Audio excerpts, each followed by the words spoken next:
ਆਓ ਸੁਣੀਏ ਅਜੀਤ ਕੌਰ ਦੀ ਕਹਾਣੀ ਸੂਲੀ ਉੱਤੇ ਲਟਕੇ ਪਲ।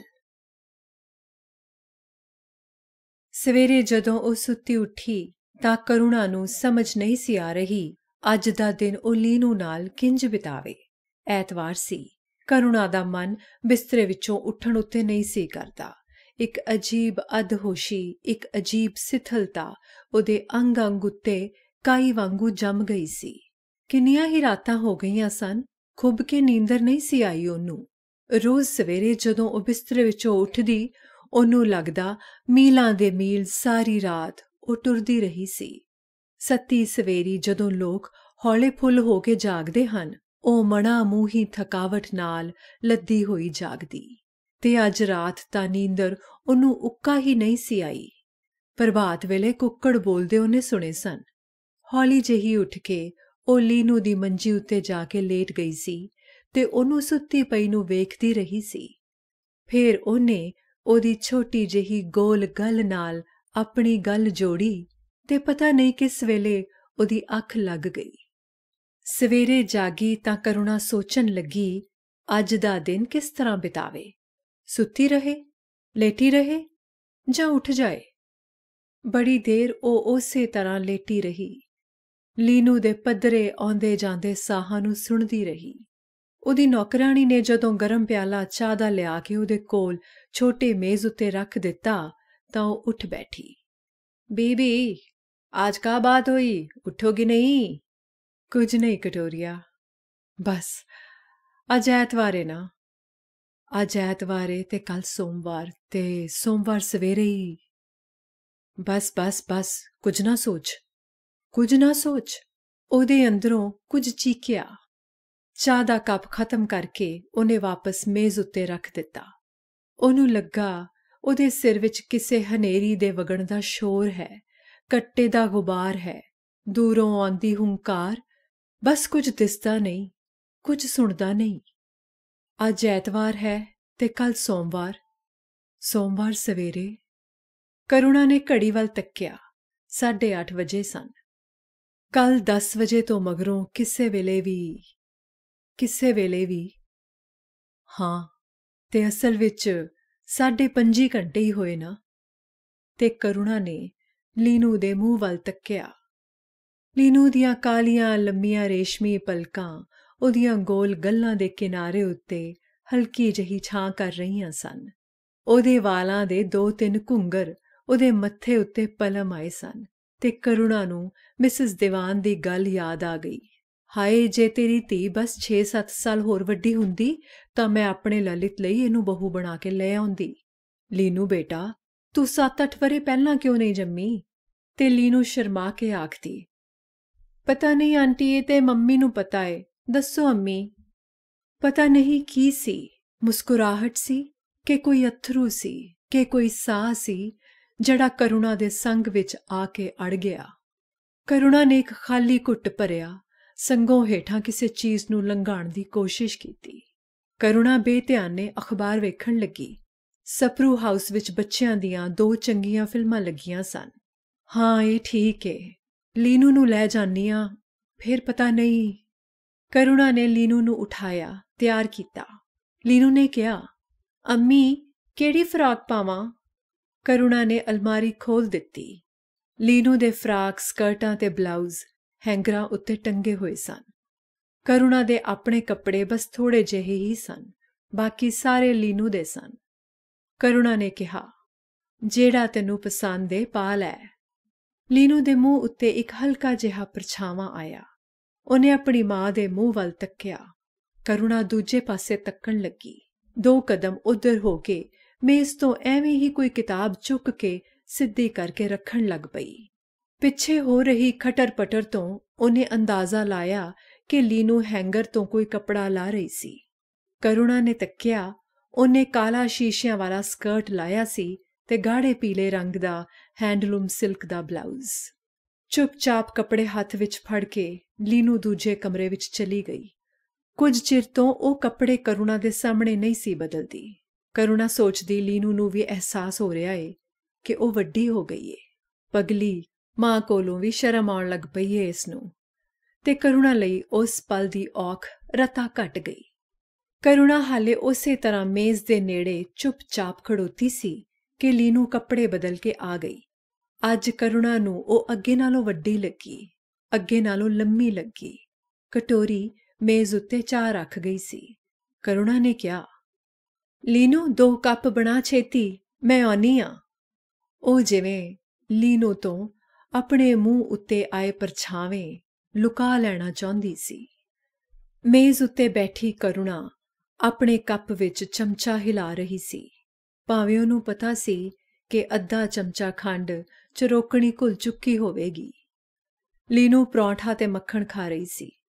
ਅਚਾਨਕ ਕਰੁਣਾ ਨੂੰ ਲੱਗਾ ਕਿ ਲੀਨੂ ਵੀ ਆਪਣੇ ਵੱਲੋਂ ਪੂਰੀ ਕੋਸ਼ਿਸ਼ ਕਰ ਰਹੀ ਸੀ ਕਿ ਉਹਦੇ ਮੂੰਹ ਉੱਤੇ ਕੋਈ ਪਰਛਾਵਾਂ ਨਾ ਆਵੇ। ਕਰੁਣਾ ਨੂੰ ਲੱਗਾ ਜਿਵੇਂ ਲੀਨੂ ਕੁਝ ਦਿਨਾਂ ਵਿੱਚ ਹੀ ਵੱਡੀ ਹੋ ਗਈ ਹੋਵੇ, ਉਹਦੇ ਆਪਣੇ ਹਾਣ ਦੀ ਹੋ ਗਈ ਹੋਵੇ।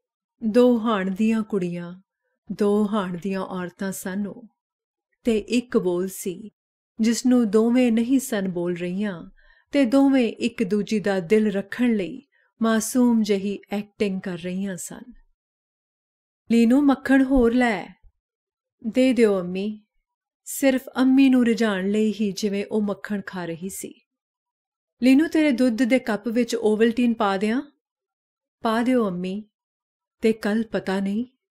ਕਰੁਣਾ ਨੇ ਅੱਗੋਂ ਸੋਚਣੋਂ ਆਪਣੇ ਆਪ ਨੂੰ ਪੂਰੇ ਜ਼ੋਰ ਨਾਲ ਵਰਜਿਆ। ਤਿਆਰ ਹੋ ਕੇ ਦੋਵੇਂ ਸਪਰੂ ਹਾਊਸ ਪਹੁੰਚੀਆਂ। ਕਰੁਣਾ ਹਾਲ ਦੇ ਹਨੇਰੇ ਦੀ ਫਿਲਮ ਦੀ ਧੰਨਵਾਦੀ ਸੀ। ਫਿਲਮ ਤੇ ਹਨੇਰਾ ਉਹਨਾਂ 5.5 ਘੰਟਿਆਂ ਦੇ ਕੁਝ ਹਿੱਸੇ ਨੂੰ ਭਰ ਰਹੇ ਸਨ। ਫਿਲਮ ਤੋਂ ਮਗਰੋਂ ਉਹ ਕੁਈਨਜ਼ਵੇ ਗਈਆਂ। ਕਰੁਣਾ ਨੇ ਲੀਨੂ ਨੂੰ ਜੈਪੁਰ ਦੀਆਂ ਮੋਤੀਆਂ ਵਾਲੀਆਂ ਮੋਟੀਆਂ ਚੂੜੀਆਂ ਲੈ ਕੇ ਦਿੱਤੀਆਂ। ਇੱਕ ਕਹਾਣੀਆਂ ਦੀ ਕਿਤਾਬ ਲੈ ਦਿੱਤੀ। ਖਾਏਂਗੀ ਕੀ ਲੀਨੂ? ਕੁਝ ਨਹੀਂ ਅੰਮੀ। ਪਰ ਲੀਨੂ ਨੇ ਜਦੋਂ ਇਹ ਕਹਿ ਕੇ ਆਪਣੀ ਮਾਂ ਦੇ ਮੂੰਹ ਵੱਲ ਤੱਕਿਆ ਤਾਂ ਉਹਦੇ ਮੂੰਹ ਉੱਤੇ ਪਤਾ ਨਹੀਂ ਕੀ ਸੀ। ਲੀਨੂ ਨੇ ਝੱਟ ਕਿਹਾ, ਅੰਮੀ ਕੁਆਲਿਟੀ ਲੈ ਚੱਲੋਗੇ? ਡਬਲ ਸੰਡੇ ਖਾਵਾਂਗੇ। ਲੀਨੂ ਨੇ ਡਬਲ ਸੰਡੇ ਲਿਆ ਤੇ ਕਰੁਣਾ ਨੇ ਕੌਫੀ ਦਾ ਕੱਪ। ਇੱਕ ਔਖੀ ਜਿਹੀ ਚੁੱਪ ਟੇਬਲ ਦੇ ਉੱਤੇ, ਟੇਬਲ ਦੇ ਆਲੇ ਦੁਆਲੇ ਮੰਡਰਾਂਦੀ ਰਹੀ। ਬੇਮਤਲਬ ਉਹ ਦੋਵੇਂ ਹੋਰਨਾਂ ਲੋਕਾਂ ਵੱਲ ਤੇ ਇੱਧਰ ਉੱਧਰ ਵੇਖਦੀਆਂ ਰਹੀਆਂ। ਸ਼ਾਮ ਹੋ ਚੱਲੀ ਸੀ। ਕਨਾਟ ਪਲੇਸ ਦੀ ਚਹਿਲ ਪਹਿਲ ਵੱਧਦੀ ਜਾ ਰਹੀ ਸੀ। ਥੋੜਾ ਜਿਹਾ ਟੁਰ ਕੇ ਕਰੁਣਾ ਨੇ ਲੀਨੂ ਕੋਲੋਂ ਪੁੱਛਿਆ, ਹੁਣ ਘਰ ਚੱਲੀਏ ਕਿ ਹੋਰ ਕਿਧਰੇ ਚੱਲੀਏ? ਲੀਨੂ ਨੇ ਰਤਾ ਸੋਚ ਕੇ ਕਿਹਾ, ਅੰਮੀ ਮੈਂ ਰਜਨੀ ਨੂੰ ਮਿਲ ਲਵਾਂ। ਕਰੁਣਾ ਤ੍ਰਭਕੀ, ਮਿਲ ਲਵਾਂ? ਤਾਂ ਕਿ ਉਹਨੂੰ ਵੀ ਡਰ ਸੀ ਕਿ ਕਿਤੇ ਆਪਣੇ ਆਪ ਨੂੰ ਕਰੁਣਾ ਨੇ ਸੰਭਾਲਿਆ। ਹਾਂ ਜ਼ਰੂਰ, ਹੁਣੇ ਚੱਲਨੇ ਆ। ਰਜਨੀ ਜਦੋਂ ਲੀਨੂ ਨੂੰ ਆਪਣੇ ਕਮਰੇ ਵਿੱਚ ਲੈ ਗਈ ਤਾਂ ਰਜਨੀ ਦੀ ਮਾਂ ਨੇ ਬੜੀ ਰਾਜ਼ਦਾਰੀ ਨਾਲ ਕਰੁਣਾ ਦੇ ਕੋਲ ਸੋਫੇ ਉੱਤੇ ਬਹਿ ਕੇ ਪੁੱਛਿਆ, ਮੈਂ ਸੁਣਿਆ ਏ ਕਿ... ਕਰੁਣਾ ਨੂੰ ਇਸ ਤਰ੍ਹਾਂ ਦੀ ਰਾਜ਼ਦਾਰੀ ਦੀ, ਇਸ ਤਰ੍ਹਾਂ ਦੀ ਹਮਦਰਦੀ ਨਾਲ ਚਿੜ ਸੀ। ਉਹਨੂੰ ਕਿਸੇ ਅੱਗੇ ਆਪਣਾ ਦੁੱਖ ਫੋਲ ਕੇ ਬਹਿ ਜਾਣਾ ਕਿਸੇ ਭਿਖਾਰੀ ਦਾ ਰਾਹ ਜਾਂਦਿਆਂ ਸਾਹਮਣੇ ਆਪਣੇ ਕੋੜ ਵਾਲੇ ਅੰਗ ਦਾ ਵਿਖਾਲਾ ਪਾਉਣ ਦੇ ਤੁੱਲ ਸੀ। ਉਹਦਾ ਜੀ ਕੀਤਾ ਉਹ ਉੱਥੋਂ ਉੱਠ ਜਾਏ, ਪਰ ਇਹ ਹੋ ਨਹੀਂ ਸੀ ਸਕਦਾ। ਸੋ ਉਹਨੇ ਝਟਪਟ ਰਜਨੀ ਦੀ ਮਾਂ ਦੀ ਗੱਲ ਕੱਟ ਕੇ ਕਿਹਾ, ਹਾਂ ਕੱਲ ਫੈਸਲਾ ਹੋਏਗਾ। ਤਰੀਕ ਏ ਕੱਲ? ਰਜਨੀ ਦੀ ਮਾਂ ਗੱਲ ਨੂੰ ਇੰਜ ਸ਼ੁਰੂ ਹੋਣ ਤੋਂ ਪਹਿਲਾਂ ਹੀ ਖਤਮ ਨਹੀਂ ਸੀ ਕਰਨਾ ਚਾਹੁੰਦੀ। ਹਾਂ ਕੱਲ। ਕਰੁਣਾ ਨੇ ਕੁਝ ਇੰਜ ਕਿਹਾ ਕਿ ਰਜਨੀ ਦੀ ਮਾਂ ਨੂੰ ਅੱਗੋਂ ਕੁਝ ਪੁੱਛਣ ਦੀ ਹਿੰਮਤ ਨਾ ਪਈ।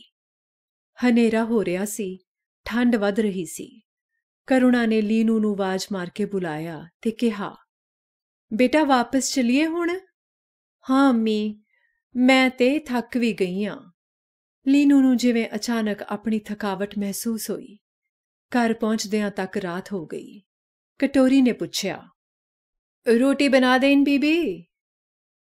ਤੂੰ ਤਵਾ ਚੁੱਲ੍ਹੇ ਤੇ ਰੱਖ ਕਟੋਰੀਆ, ਮੈਂ ਆਉਣੀ ਆਂ। ਤੇ ਕਰੁਣਾ ਨੇ ਆਪ ਫੁਲਕੇ ਬਣਾਏ, ਨਰਮ ਗੋਲ ਫੁੱਲੇ ਹੋਏ, ਮੱਖਣ ਨਾਲ ਚੋਪੜੇ। ਫੁਲਕੇ ਬਣਾਉਂਦਿਆਂ ਉਹਦੇ ਅੰਦਰ ਪਤਾ ਨਹੀਂ ਕੀ ਮਰੋੜਿਆ ਜਾ ਰਿਹਾ ਸੀ। ਜਿਵੇਂ ਜਦੋਂ ਉਹ ਛੋਟੀ ਜਿਹੀ ਸੀ ਤਾਂ ਉਹਦੇ ਪਿਤਾ ਦੀ ਕਿੱਕਰ ਦੀ ਤਾਜ਼ੀ ਦਾਤਣ ਦੇ 2 ਟੁਕੜੇ ਕਰਨ ਲੱਗਿਆਂ ਉਹਨੂੰ ਮਰੋੜ ਕੇ ਤੋੜਦੇ ਹੁੰਦੇ ਸਨ। ਰੋਟੀ ਖਾਣ ਮਗਰੋਂ ਲੀਨੂ ਚੁੱਪ-ਚਾਪ ਆਪਣੀ ਰਜ਼ਾਈ ਵਿੱਚ ਵੜ ਗਈ।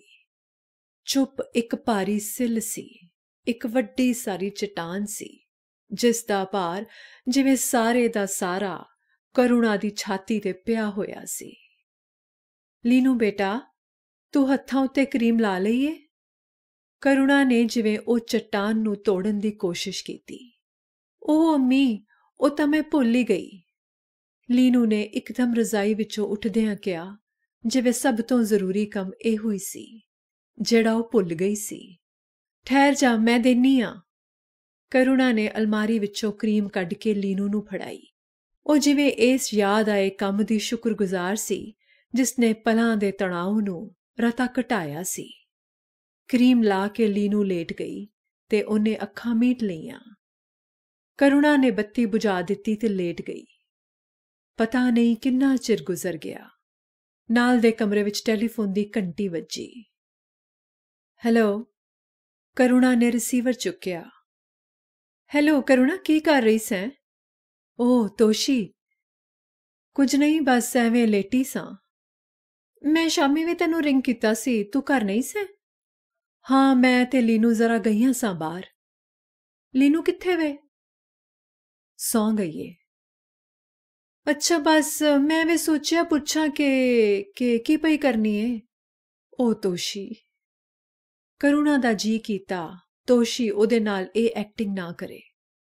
ਤੋਸ਼ੀ ਉਹਦੀ ਬੜੀ ਸਨੇਹ ਵਾਲੀ, ਬੜੀ ਡੂੰਘੀ ਦੋਸਤ ਸੀ। ਕਰੁਣਾ, ਮੈਂ ਥੋੜੇ ਚਿਰ ਲਈ ਆ ਜਾਵਾਂ? ਤੋਸ਼ੀ ਜਿਵੇਂ ਤਰਲਾ ਕਰ ਰਹੀ ਸੀ। ਆ ਜਾ। ਕਰੁਣਾ ਨੇ ਰਤਾ ਰੁਕ ਕੇ ਕਿਹਾ। ਹਰ ਤਕਲੀਫ ਵੇਲੇ ਉਹਨੂੰ ਬਿਲਕੁਲ ਇਕੱਲਿਆਂ ਰਹਿਣਾ ਪਸੰਦ ਸੀ, ਪਰ ਤੋਸ਼ੀ ਦੀ ਗੱਲ ਹੋਰ ਸੀ। ਕੁਝ ਚਿਰ ਮਗਰੋਂ ਤੋਸ਼ੀ ਆ ਗਈ। ਕਿਹਦੇ ਨਾਲ ਆਈ ਏ? ਕਰੁਣਾ ਨੇ ਪੁੱਛਿਆ। ਡਰਾਈਵਰ ਆਇਆ ਏ, ਗੱਡੀ ਖੜੀ ਏ ਥੱਲੇ।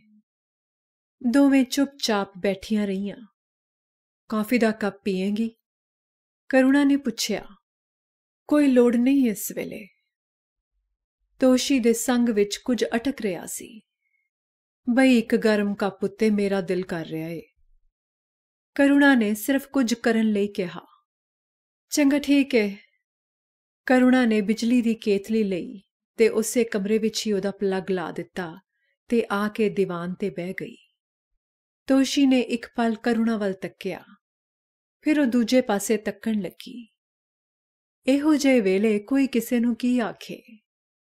ਉਹਨੇ ਇੱਕ ਡੂੰਘਾ ਸਾਹ ਭਰਿਆ ਤੇ ਫਿਰ ਉਹਨੂੰ ਹੌਲੀ-ਹੌਲੀ ਬਾਹਰ ਕੱਢਣ ਲੱਗੀ ਤਾਂ ਜੋ ਕਰੁਣਾ ਉਸ ਦੇ ਸਾਹ ਦੀ ਆਵਾਜ਼ ਨਾ ਸੁਣ ਲਵੇ। ਉਸ ਔਖੀ ਤੇ ਭਾਰੀ ਚੁੱਪ ਵਿੱਚ ਦੋਹਾਂ ਨੂੰ ਕੇਤਲੀ ਵਿੱਚ ਕੁਨਮੁਨਾਉਂਦੇ ਪਾਣੀ ਦੀ ਆਵਾਜ਼ ਸੁਣਾਈ ਦੇਣ ਲੱਗ ਪਈ ਸੀ। ਕਰੁਣਾ ਨੂੰ ਪਤਾ ਸੀ ਹਾਲੀ ਪਾਣੀ ਉਬਲਿਆ ਨਹੀਂ, ਫਿਰ ਵੀ ਉਹਨੇ ਉੱਠ ਕੇ ਕੇਤਲੀ ਦਾ ਢੱਕਣ ਲਾ ਕੇ ਉਹਦੇ ਅੰਦਰ ਝਾਕਿਆ।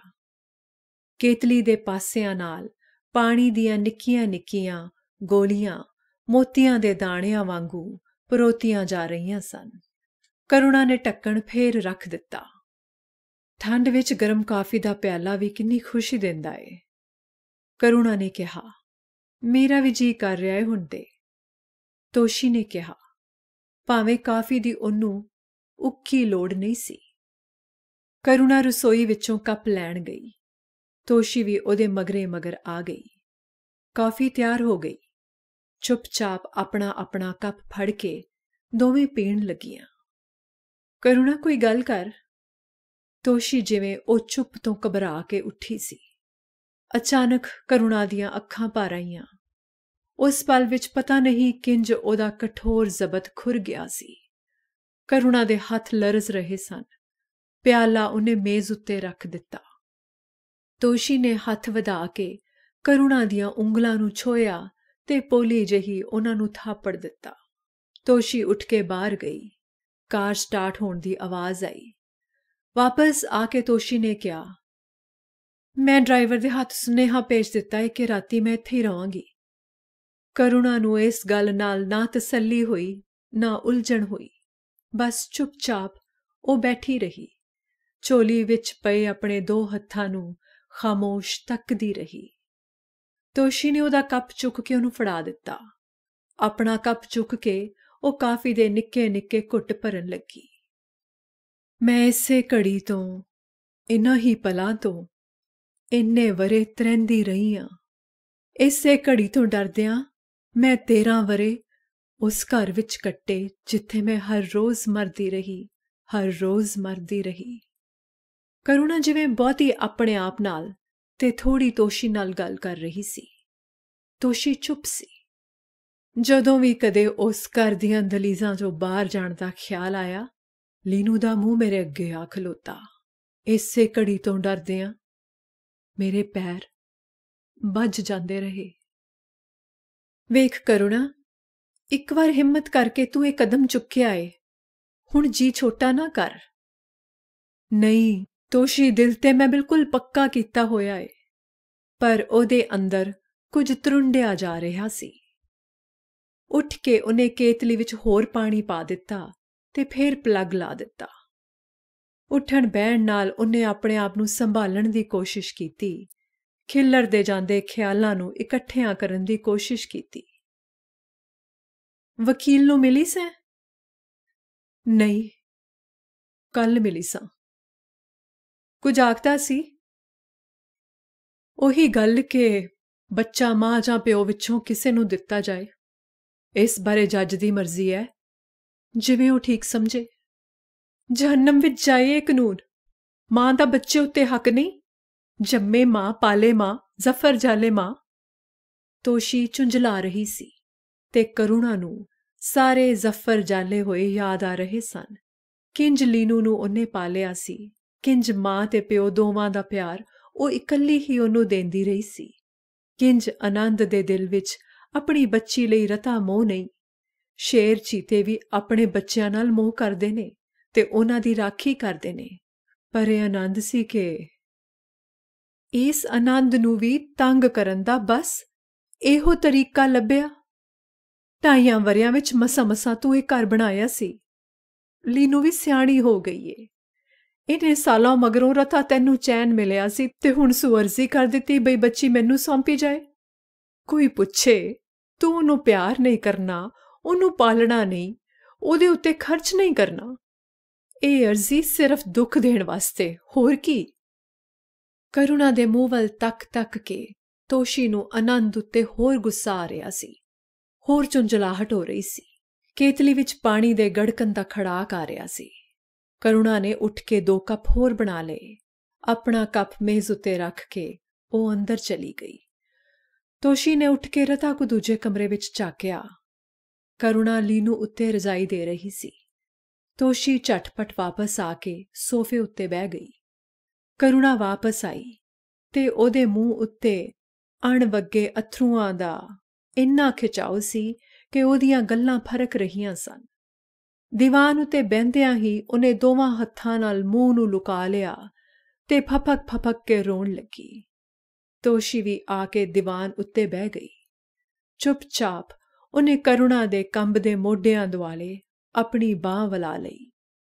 ਸੋਚਨੀ ਆ, ਜੇ ਜੱਜ ਨੇ ਲੀਨੂ ਆਨੰਦ ਨੂੰ ਦੇ ਹੀ ਦਿੱਤੀ ਤੇ ਉਹ ਲੀਨੂ ਨੂੰ ਲੈ ਗਏ, ਤਾਂ ਰਾਤੀ ਇਹਦੇ ਉੱਤੇ ਰਜ਼ਾਈ ਕੌਣ ਦਿਆ ਕਰੇਗਾ?